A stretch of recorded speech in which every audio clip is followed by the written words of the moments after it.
Hey friends, welcome to week 4 of our summer book club on the road with Abraham. I hope that you are loving this journey. I hope that you're learning so much from Abraham's life as we talk about how life really is a journey.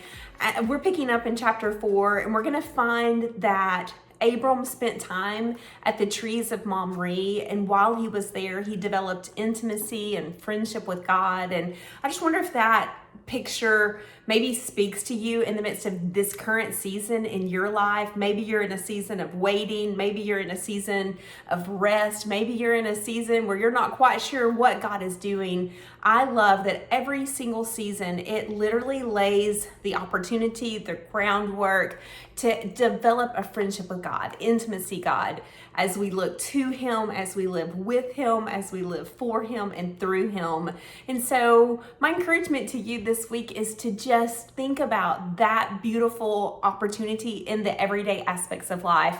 We're going to find out in chapter 4 about just a God-sized moment in Abram's life where he had the opportunity to enter into a relationship or a covenant with different kings, the king of Sodom and the king of Salem. This is a very, very well-known portion of Abram's story, but I definitely saw it in a new light as I was riding on the road with Abraham.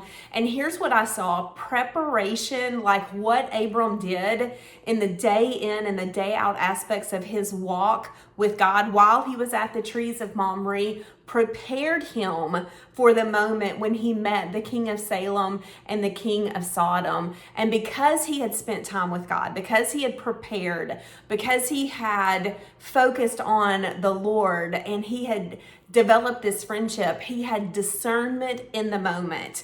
And so there's so many applications of that for our everyday life. When we think about the day in and day out aspects of our life, what are we doing to prepare in our walks with the Lord? How are we cultivating a faith-filled walk? How are we cultivating a trusting walk? What are our rhythms? What are our disciplines? How are they demonstrated every single day in our life? Are we all in when it comes to renewing our mind? Are we all in when it comes to conforming to the image of Christ? Because listen, a day is coming when we're going to need wisdom. We're going to need discernment.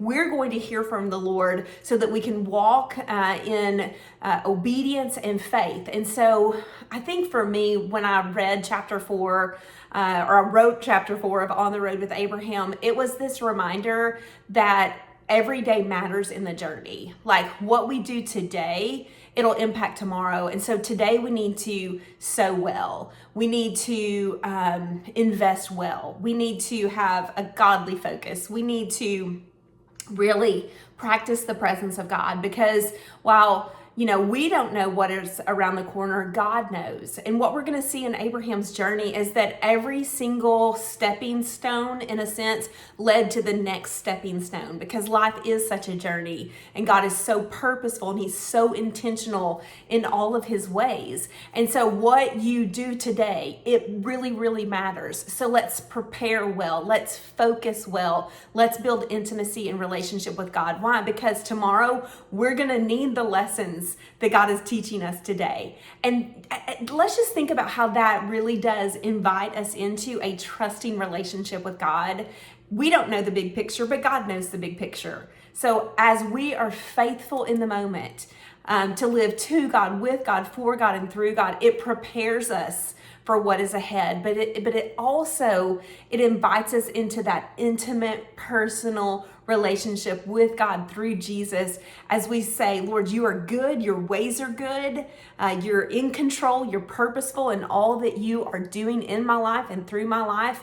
And so I'm going to put, again, all of my eggs in your basket, and I'm going to watch you do more than all I can think, all I can ask, all I can imagine. And so as you read chapter 4 of On the Road with Abraham, would you be open to the fact that what God is doing in your life today represents a God-sized moment? Why? Because you are practicing the presence of God. You are focusing on God. You are preparing for the work that He has for you. And then whenever you step into your day tomorrow, will you be expectant for God to meet you there, knowing that He has prepared you for such a time as this. So enjoy chapter 4 of On the Road with Abraham. I'll see you soon.